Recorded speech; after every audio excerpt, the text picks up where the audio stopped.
किशोर अवस्था की ओर।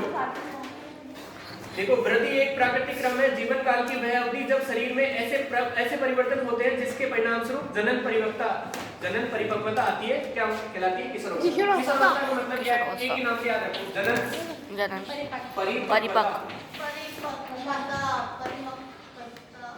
परिपक्वता आ जाए तो क्या कहेंगे? किशोर अवस्था। मतलब वो जनन करने के योग्य हो गया है। पूरा किशोर की जो लास्ट स्टेज है परिपक्व वयस्क होने से पहले, उसको क्या बोलते हैं? जनन परिपक्वता आने की अवस्था को क्या कहते हैं? किशोर अवस्था। शरीर में ऐसे परिवर्तन होते हैं जिसके परिणाम स्वरूप जननी परिपक्वता आती है। ठीक है, इसकी एज बता रखी मैंने, टीनेज 13 से 19 तक। किशोर अवस्था के दौरान मनुष्य के शरीर में अनेक परिवर्तन होते हैं। यह परिवर्तन यौनारंभ का संकेत है। किशोर अवस्था में मनुष्य की बॉडी में कई परिवर्तन होते हैं, यौनारंभ का संकेत है। सबसे महत्वपूर्ण परिवर्तन क्या है भाई? सबसे महत्वपूर्ण परिवर्तन अपन को ये बेस्ट पता नहीं कि सबसे महत्वपूर्ण परिवर्तन क्या है? जनन क्षमता का विकास। जनन क्षमता का विकास। जनन क्षमता का विकास।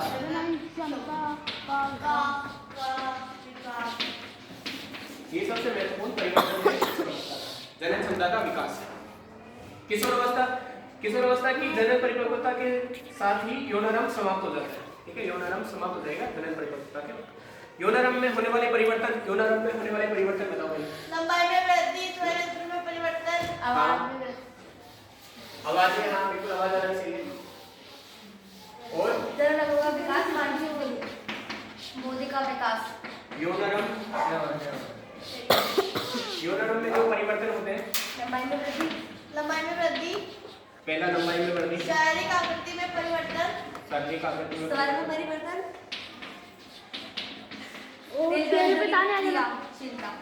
शारीरिक आकृति में परिवर्तन, और स्वेद और तेल ग्रंथियों का, स्वेद ग्रंथि यानी जानते हैं स्वेद मतलब है पसीना वाली ग्रंथि, पसीना ग्रंथि। ठीक है, प्रतिक्रिया संपादन ग्रंथि। और स्वरयंत्रों का विकास, स्वर यंत्रों का क्या है? स्वरयंत्र में विकास। स्वर यंत्र में विकास। अब आपसे कोई बोलेगा कि मादा का स्वर यंत्र क्या होता है और बच्चे का स्वर यंत्र छोटा होता है, कम विकसित होता है मादा का स्वर यंत्र, और बच्चे का भी क्या होता है? कम। स्वर में परिवर्तन हो गया, स्वर यंत्र में हो गया। शारीरिक परिवर्तन का मतलब देखो भाई, कंधे फूल जाएंगे लड़कों में, है ना, और गर्ल्स में कमर के नीचे वाला पोर्शन क्या हो जाएगा? चौड़ा हो जाएगा। बुक में लिखा है स्वर में परिवर्तन हो जाएगा। और बताओ देखो, और लड़कों में क्या है? एडम्स एप्पल जानते हो भाई? इसकी ग्रोथ लड़कों में ज्यादा होगी और लड़कियों में कम होगी। लड़कियों का स्वर उच्च तारत्व वाला होगा, है ना, तारत्व अधिक होगा, और लड़कों का स्वर गहरा होगा। तेल ग्रंथियों में वृद्धि हो गई। जनन अंगों का विकास हो जाएगा। वर्षण और सीसन पूर्ण रूप से विकसित हो जाएंगे। अंडाशय की साइज में वृद्धि हो जाएगी। और अब देखो, मानसिक और बौद्धिक संवेदनात्मक परिपक्वता, ये वाला किसी को पता नहीं था। जब यौनारंभ होता है तो एक परिवर्तन ये भी है कि मानसिक और जो मानसिक परिपक्वता आती है उनमें क्या? मानसिक, बौद्धिक और संवेदनात्मक परिपक्वता। जैसे सीखने की क्षमता सबसे ज्यादा किसमें होती है? यौनारंभ। आप जितना भी सीख पा रहे हो अभी, आप बहुत कुछ चीजें सीख सकते हो। यौनारंभ का ये बुक्स में लिखा है कि भाई सीखने की क्षमता सर्वाधिक कौन सी एज में होगी? यौनारंभ अवस्था में। और इसमें ना एक नुकसान भी है, इसमें ना असुरक्षित महसूस करते हैं अपन, असुरक्षित, कि हम सेफ नहीं है। असुरक्षित कैसे? अपनी बॉडी में कई परिवर्तन हो रहे हैं, बॉडी में, शरीर में, सभी अंगों में परिवर्तन हो रहे हैं, तो अपन सेफ फील नहीं करते, असुरक्षित महसूस करते हैं। सभी करते होंगे, अचानक से बेचैन कि क्या हो गया, है ना, ये इसकी नुकसान है इसका। पर ऐसा इसको सामान्य समझे, असुरक्षित समझने की जरूरत नहीं है। बुक्स ही कह रही है इसको सामान्य समझे। सभी में ऐसा होता है जो भी इस अवस्था से निकल के जाता है। नहीं, और गौण लैंगिक लक्षण, ये तो मुख्य लक्षण। अब कुछ छोटे लक्षण भी है जो किशोर अवस्था में बदलते हैं। बताओ गौण लैंगिक लक्षण, किशोर अवस्था के गौण लैंगिक लक्षणों के बारे में बताओ आप। सबसे पहले कि भाई लड़कों में दाढ़ी मूंछों का होना, ठीक है, ये छोटे लक्षण है। लड़कियों की आवाज भारी होना, और प्यूबिक क्षेत्र में क्या हो जाएंगे? बाल, ठीक है। जननिक क्षेत्र, प्यूबिक को जननिक बोलते हैं। किशोर अवस्था में होने वाले परिवर्तन हार्मोनों द्वारा नियंत्रित होते हैं। किशोर, अब देखो, किशोर अवस्था में होने वाले परिवर्तन किसके द्वारा नियंत्रित होते हैं? हार्मोन्स के द्वारा। हार्मोन्स क्या है? रासायनिक केमिकल पदार्थ है ना, रासायनिक पदार्थ। और हार्मोन्स का निर्माण कहां से होता है? अंतःस्रावी ग्रंथियों से। अंतःस्रावी द्वारा हार्मोन निकलते हैं। और यौनारंभ के साथ ही वृषण यानी पुरुष हार्मोन, जिसको टेस्टोस्टेरोन कहते हैं, टेस्टोस्टेरोन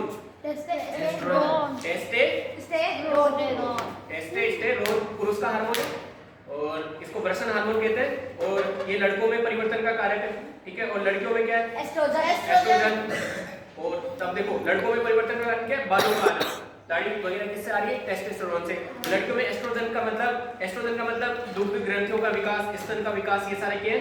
एस्ट्रोजन हार्मोन की वजह से, ठीक है। अभी देखो दुग्ध ग्रंथियों और दुग्ध ग्रंथियां स्तन के अंदर विकसित होती है और उत्पादन करती है, ठीक है, नियंत्रित अन्य हार्मोन के द्वारा। अब देखो मैं बार-बार ये बता रहा था कि हार्मोन्स के द्वारा कंट्रोल होते हैं किशोरावस्था में। वो हार्मोन कौन सी ग्रंथि से निकलते हैं? अंतःस्रावी ग्रंथि से। देखो किशोरावस्था में होने वाले सारे जितने भी परिवर्तन है किससे? हार्मोन्स के द्वारा कंट्रोल होंगे। और हार्मोन्स कहां से निकल रहे हैं? अंतःस्रावी ग्रंथि से। अंतःस्रावी ग्रंथि से हार्मोन निकलेंगे। कौन कौन से हार्मोन निकलेंगे भाई, ये बता दो। वो ग्रंथि है। टेस्टोस्टेरोन हार्मोन, वर्सन हार्मोन निकलेगा, एस्ट्रोजन हार्मोन निकलेगा। ये कहां से निकल रहे हैं भाई? अंतःस्रावी ग्रंथि से। और अंतःस्रावी ग्रंथियों के जो हार्मोन निकल रहे हैं वो एक बड़ी ग्रंथि है ऊपर जिसको बोलते हैं मास्टर ग्रंथि, उससे कंट्रोल हो रहे हैं। उस ग्रंथि का नाम है पीयूष ग्रंथि। पीयूष ग्रंथि के रीढ़ में जनन के अंदर कौन सा हार्मोन टेस्टोस्टेरोन को कितना निकालना है, उसकी कितनी, उसका एस्ट्रोजन हार्मोन की कितना उत्पादन करना है, ये सारा कंट्रोल कौन कर रहा है? पीयूष ग्रंथि। पीयूष ग्रंथि तो क्या? मास्टर ग्रंथि, सबसे ऊपर वाला। उससे नीचे वाली ग्रंथियां जो अंतःस्रावी ग्रंथियां हैं जो कौन से टेस्टोस्टेरोन और एस्ट्रोजन हार्मोन का निर्माण कर रही है, कर तो ये रही है, और इनको निर्देश कौन दे रहा है? पीयूष ग्रंथि। पीयूष ग्रंथि, अंडाणु और शुक्राणु। अब मेरी बात सुनो, सभी ये एक पढ़ रहा हूं, सबसे पहले देखो आप एक बार। पीयूष ग्रंथि इसको बोलते हैं पिट्यूटरी ग्रंथि द्वारा स्रावित हार्मोन, ठीक है। पीयूष ग्रंथि से हार्मोन निकलते हैं, उनमें आप बताओ कि मेरे को पीयूष ग्रंथि से हार्मोन, ये पीयूष ग्रंथि भाई लंबाई की वृद्धि में कौन सी ग्रंथि है? पीयूष। अब मैंने क्या बताया था ना, पीयूष ग्रंथि क्या कर रही है? कंट्रोल कर रही है। पीयूष ग्रंथि क्या कर रही है? कंट्रोल कर रही है। क्लोज कर इसको, दोनों भाग। कई हार्मोन्स निकलते हैं, बहुत सारे हार्मोन निकलेंगे पीयूष ग्रंथि से। मैं बता रहा था कि पीयूष ग्रंथि से एक लंबाई में वृद्धि वाला भी हार्मोन निकलता है ना? ऐसा पढ़ रखा है अपन ने। लंबाई में वृद्धि के लिए जो हार्मोन है वो कौन सी ग्रंथि के लिए? वृद्धि हार्मोन, जिसको बोलते हैं वृद्धि हार्मोन, पढ़ा है ना? वृद्धि हार्मोन कौन सी ग्रंथि से निकलता है? पीयूष ग्रंथि से। अब मैं इससे रिलेट कर रहा हूं, आप देखना।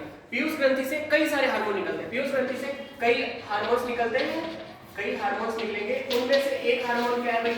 ये वाला जनन हार्मोन। कई हार्मोन निकलेंगे, उनमें से एक तो जनन हार्मोन है। बताओ, वृद्धि हार्मोन कोई जनन हार्मोन नहीं है ना? तो ये कह रहा हूं कई सारे हार्मोन निकलते हैं, उनमें से भाई एक हार्मोन हो गया अंडाणु का, और एक क्या है? शुक्राणु का हार्मोन ना। उन हार्मोन के नाम सुनो, एक तो अंडाणु का, एक है शुक्राणु का। ये भी इन दोनों के जो हार्मोन है वो भी किससे निकल रहे हैं? इन दो चीजों के हार्मोन भी पीयूष ग्रंथि से निकल रहे हैं। और पीयूष ग्रंथि केवल जनन हार्मोन का निर्माण नहीं करती, कई सारे हार्मोन का निर्माण करती है। उनमें से एक हार्मोन का नाम है भाई जनन हार्मोन। और पीयूष ग्रंथि के बाकी हार्मोन के जैसे वृद्धि हार्मोन का नाम है वृद्धि हार्मोन लंबाई की वृद्धि करता है। और पीयूष ग्रंथि में क्या बोला, कई सारे हार्मोन निकलते हैं, उनमें से एक हार्मोन क्या है भाई? जनन हार्मोन, जैसे अंडाणु और शुक्राणु। ये दो चीजों के लिए जिस हार्मोन की जरूरत होती है उस हार्मोन को कौन कंट्रोल कर रहा है? पीयूष ग्रंथि। अब अगर बात करते हैं कि अंडाणु कहां से बनते हैं भाई? अंडाशय से। और शुक्राणु कहां से? वृषण से। हार्मोन वृषण से निकलेगा, और वृषण क्या बनाते हैं? शुक्राणु। भाई ये दो चीजें बना कौन रहा है? वृषण तो शुक्राणु बना रहा है, अंडाशय अंडाणु बना रहा है, और इन दोनों चीजों को कंट्रोल कौन कर रहा है? पीयूष ग्रंथि। पीयूष ग्रंथि से स्रावित हार्मोन जननांगों टेस्टोस्टेरोन पुरुष में और नर में, ठीक है, तथा एस्ट्रोजन स्त्रियों द्वारा स्रावित होने वाले हार्मोनों को उद्दीपित करता है। ये क्या करता है? इसको उद्दीपित करता है, इसको क्या करता है? फोर्स करता है। ये वाले हार्मोन बना हुआ वर्षण के हार्मोन कौन से भाई? इसके अंदर आप जानते हो इसमें कौन सा हार्मोन है? टेस्टोस्टेरोन, टेस्टोस्टेरोन, और इसमें एस्ट्रोजन, एंड्रोजन भी बोल सकते हैं इसको। और इसके अंदर क्या है? अंडाशय में कौन सा हार्मोन है? फीमेल के अंदर एस्ट्रोजन।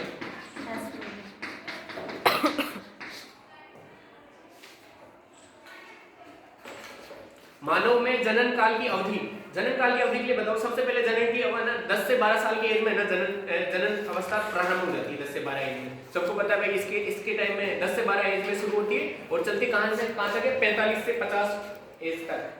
वो तो जनन काल की अवधि बता रहा हूं ना, जनन काल की अवधि। सबसे पहले शुरुआत कहां से हो रही है? जो दर्शन बोलते हैं जिसको। दर्शन का मतलब क्या है? दर्शन का मतलब किसी चीज का शुरू होना। दर्शन का मतलब क्या होता है? किसी चीज का शुरू होना। मैं बात कर रहा हूँ जनन अवधि की। जनन अवधि का प्रारंभ तो होता है 10 से 12 साल में, 12 वर्ष में, और ये खत्म कब होगी? 45 से 50। ये जो एज है इसको बोलते हैं रजो दर्शन। रजो दर्शन, दर्शन का मतलब किसी चीज का शुरू होना। इसी समय सबसे पहले ना 10 to 12 एज में ना ब्लीडिंग शुरू हुई, ठीक है? और 45 to 50 एज में क्या हो जाएगी? रजो निवर्ती।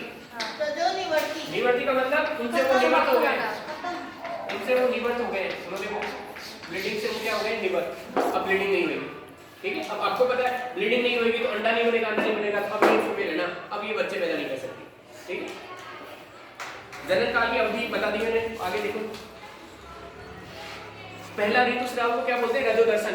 पहला ऋतुस्राव होता है उसको बोलते हैं रजो दर्शन, और ये लास्ट में 50 की एज में बंद हो जाता है ऋतुस्राव होना, उसको क्या बोलते हैं? रजो निवर्ती। ये जो ऋतुस्राव है 28 से 30 दिनों का, 30 दिनों में एक बार होता है, ठीक है? संतति का लिंग निर्धारण किस प्रकार करते हैं? संतति का लिंग निर्धारण करना आता है X और Y से। इसके लिए आपको एक ही चीज याद रखनी है, वो क्या है? X और Y 2 गुणसूत्र होते हैं। देखो लिंग गुणसूत्र बोलते हैं ना, लिंग गुणसूत्र। लिंग गुणसूत्र का मतलब लिंग का निर्धारण करेंगे कि वो कौन सा पुल्लिंग होगा कि स्त्रीलिंग होगा, ठीक है? लिंग गुणसूत्र कितने होते हैं? 2 लिंग गुणसूत्र है। कौन है भाई? 2 X और Y, ठीक है? अब बताओ, मादा के अंदर XX और नर के अंदर क्या है? XY, ठीक है? ये तो इससे क्या होगी? पुत्री। और जब भी एक भी Y आ गया ना उससे क्या होगा? पुत्र। पता चल गया सभी को? लिंग हार्मोनों के अतिरिक्त अन्य हार्मोन। अब देखो लिंग हार्मोन, पीयूष ग्रंथि ने कई सारे हार्मोन निकाले, उनमें से एक तो लिंग हार्मोन है, और उसके अलावा भी तो हार्मोन निकालती है पीयूष ग्रंथि। उनके नाम बताओ, अन्य हार्मोन के नाम, लिंग के अतिरिक्त अन्य हार्मोन के नाम। अब इसमें वो थायराइड वाली कहानी आ जाएगी। थायराइड भी तो एक हार्मोन है, इंसुलिन भी तो एक हार्मोन है, डायबिटीज वाला। अन्य हार्मोनों में सबसे पहले देखो पीयूष ग्रंथि द्वारा, पीयूष ग्रंथि से कौन कौन से हार्मोन निकल रहे हैं? सबसे पहले देखो, सबसे पहले वृषण हार्मोन निकला भाई, वृषण हार्मोन निकला। और क्या लिख रखा है इसमें? वृषण निकल गया, थायराइड, वृषण और अंडाशय, ये तो जनन हार्मोन हो गए। इसके अतिरिक्त अन्य हार्मोन की बात कर रहे हैं। अन्य हार्मोनों में और क्या है? थायराइड, थायराइड, इससे आयोडीन की कहानी समझ जाओगे, परिपक्व तभी बन पाएगा। और थायराइड ग्रंथि से ग्वाइटर होता है, खंगा रोग होता है। पीयूष ग्रंथि से अग्नाशय, एड्रिनल, एक एड्रिनल हार्मोन भी रह गया। पीयूष ग्रंथि से क्या हार्मोन निकलता है? एड्रिनल। एड्रिनल का मतलब जानते हो?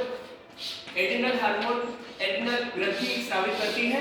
एड्रिनल हार्मोन को कौन निकालती है? एड्रिनल ग्रंथि, उसी नाम की ग्रंथि है ना? एड्रिनल हार्मोन में, एड्रिनल हार्मोन को मैंने बताया इसमें क्या होती है? चिंता या भय, इस चीज का डर, क्या वो 3F बताएगा?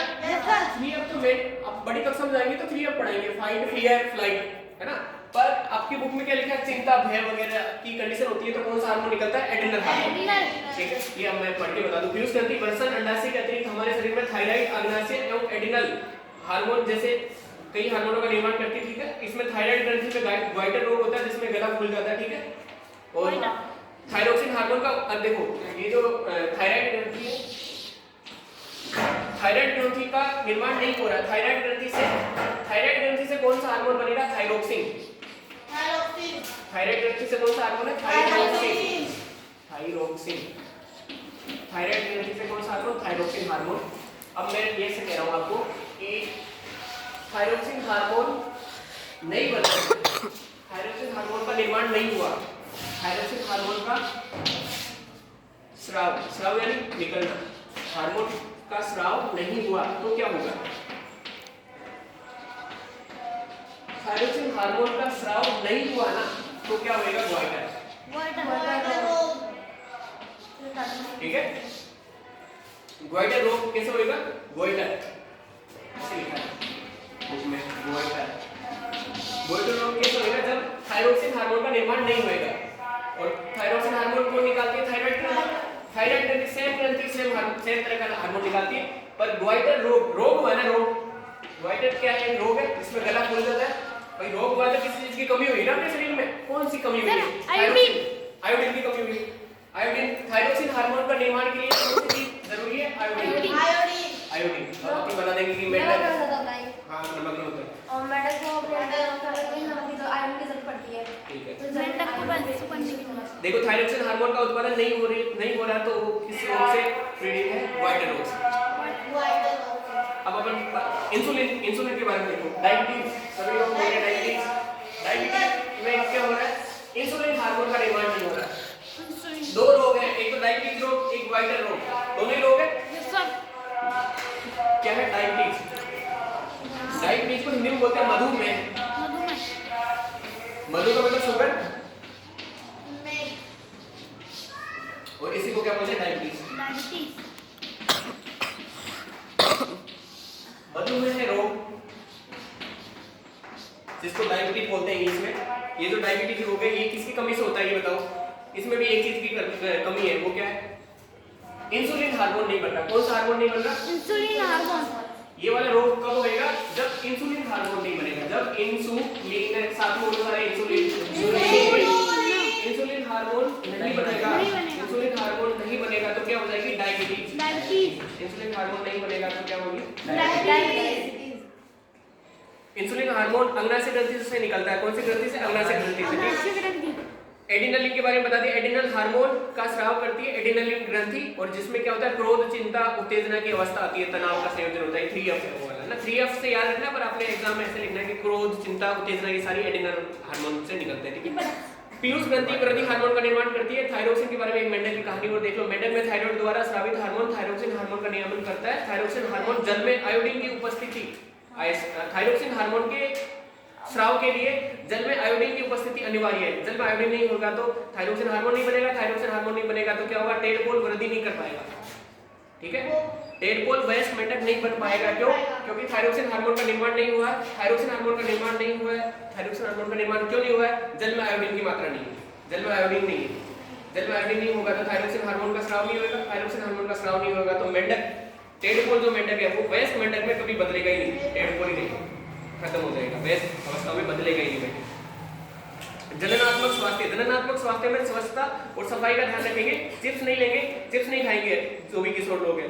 किशोर को पोषण की आवश्यकता है। अच्छे से संतुलित आहार खाएंगे। प्रोटीन, कार्बोहाइड्रेट, वसा, विटामिन लेंगे, लोहा लेंगे, ताकि लोहा खाएंगे बाद से, लोहा वाले तत्व जैसे सेव वगैरह खा लेंगे, जिससे क्या होगा? अंदर रक्त का, ब्लड का निर्माण हो जाएगा।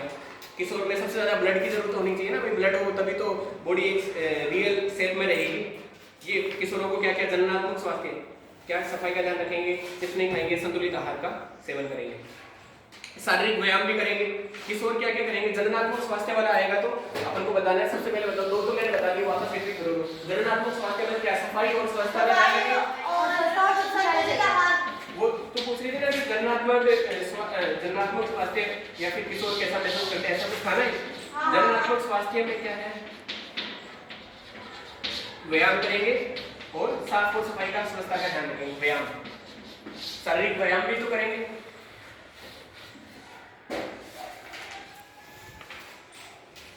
अब देखो, नशीली दवाओं या ड्रग्स का निषेध ऐसा आएगा आपको कि किशोर ड्रग्स का निषेध कैसे?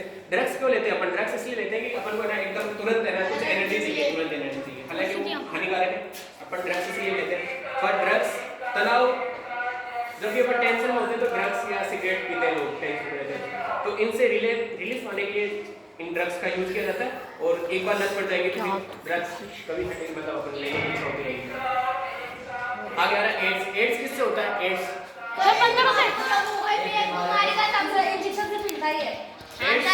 एक बीमारी नहीं है, एक बीमारी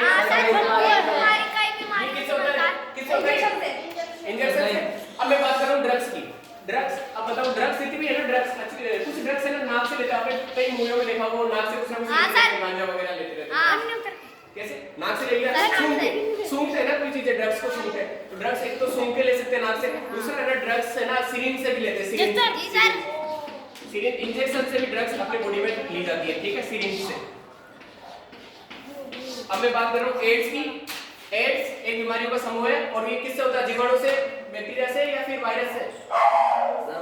वायरस से। एड्स किससे होता है? वायरस से। उस वायरस का नाम भी सुन लो, ये स्किप हो रखा था। उस वायरस का नाम है HIV। HIV क्या? HIV। HIV वायरस से होता है एड्स। और एड्स कैसे फैलता है? सिरिंज के माध्यम से। सिरिंज क्या है? सुई। सुई से कोई ड्रग्स अपनी बॉडी में पहुंचा रहा है, सुई से ड्रग्स अपनी बॉडी में पहुंचा रहा है, और वो जो ड्रग्स एक अपनी बॉडी में पहुंचा रहा है, अब वो जो सुई थी, सुई के अंदर क्या वायरस का वो जीव है, और वो काम पे चला गया सिरिंज के माध्यम से स्वस्थ इंसान के अंदर चला गया। क्योंकि इसकी गलती क्या थी? इसने ड्रग्स लिए, और ड्रग्स में सिरिंज की जब आवश्यकता होती है, मैंने कहा कि चमड़ी के अंदर इंजेक्शन से भी ड्रग्स डाली जाती है अपनी बॉडी में ना। सर जैसे 90% जिम वाले वो करते हैं मतलब। हाँ बिल्कुल, हाँ जिम में होता है। हाँ प्रोटीन ले लिया। हाँ नहीं मारो सर सिरिंज वाले। सिरिंज के द्वारा इसमें क्या लिखा है? एड्स, जिसे में आपने सुना होगा, एड्स एचआईवी एक खतरनाक वायरस या विषाणु होता है। ये वायरस पीड़ित व्यक्ति से स्वस्थ व्यक्ति में ड्रग्स के लिए इस्तेमाल की जाने वाली सिरिंज द्वारा भी फैला जा सकता है। वायरस का संक्रमण एक माध्यम से दूसरे माध्यम में कैसे किसी की माता जी को एड्स हो रखा है, तो अब वो शिशु में भी एड्स चला जाएगा, पता है? हाँ। स्राव से, मैंने क्या बोला था? स्राव से चलता है। लिक्विड, अपनी बॉडी का कोई लिक्विड है तो अब उसने स्तनपान करवाया होगा तो नहीं गया उसका ब्लड, उसमें ब्लड मतलब स्तनपान कराया तो स्राव चला गया। स्राव जैसे ही गया तो वायरस का कीटाणु उसके अंदर चला गया, बेबी के अंदर, न्यू जो बोर्न बेबी है उसके। और तीसरा सबसे जो एड्स है, लैंगिक संपर्क।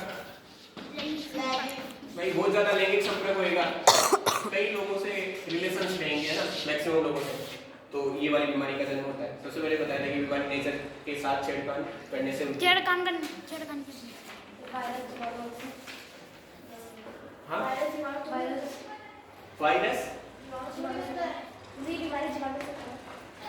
एड्स वायरस से होता है। वायरस अलग है, जीवाणु अलग है। जीवाणु यानी बैक्टीरिया, वायरस एक अलग है, सूक्ष्म जीव का अलग प्रकार है ये वायरस।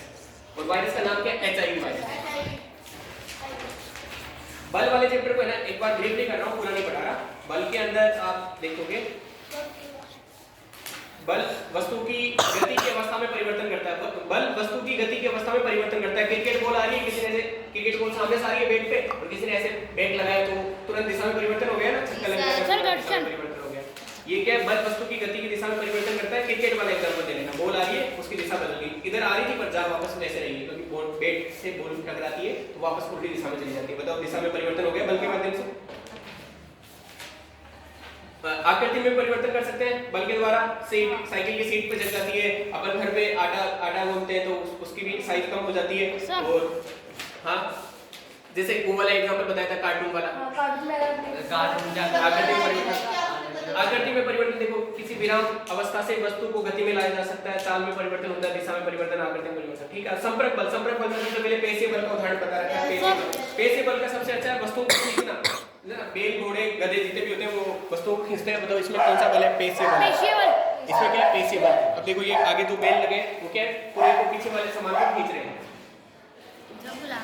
पेशीय बल।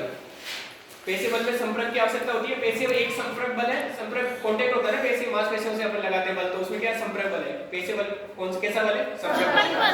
देखो सोना है, क्लास से बाहर जाओ, बोल कर बल में संपर्क बल के उदाहरण में सबसे पहले तो पेशीय बल, दूसरा है घर्षण बल, भी एक संपर्क बल है, घर्षण में भी संपर्क की आवश्यकता होती है। और अब बात करते हैं असंपर्क बल की। असंपर्क बल में सबसे अच्छा बल का एक उदाहरण है चुंबकीय बल। चुंबक में संपर्क की आवश्यकता नहीं होती है। अपन यहाँ पे चुंबक लगा रखी है, दूसरी यहाँ पे चुंबक लगा रखी है, बीच में ऐसे रख दिया, अब चुंबक यहाँ पे पास में लेगा, इसकी टच भी नहीं होगी, संपर्क नहीं होएगा, तो ये इसकी ओर खिंच जाएगी। ये कौन से बल का उदाहरण है? असंपर्क बल का उदाहरण हो गया चुंबकीय बल।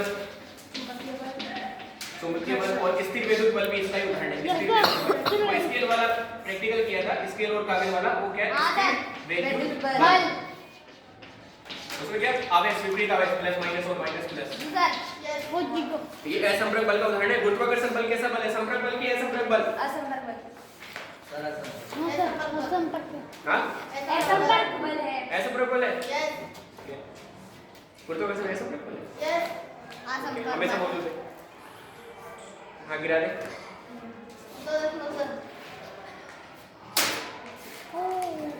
ओके, मतलब इसमें टच की जरूरत नहीं है, मैं छोड़ा वो हमेशा मौजूद है, तुरंत छोड़ दूंगा। लाइव एग्जांपल दूं क्या? जो नहीं होगी। दाब की परिभाषा बताओ। दाब बराबर गुरुत्वाकर्षण पढ़ते वक्त है ना, वो वाला बताना ना कि एक दूसरे को आकर्षित कर रहे लगातार, वो वाला एग्जांपल बताना। बीच में सारे इधर कई सारे ग्रह हैं, वो एक दूसरे को लगातार आपस में एक दूसरे के साथ खींच रहे, इस वजह से उनकी स्थिति एक ही जगह। सर आपने नीचे बनवाया था। हाँ दाब का फॉर्मूला बोलो। दाब बराबर बल बटा क्षेत्रफल।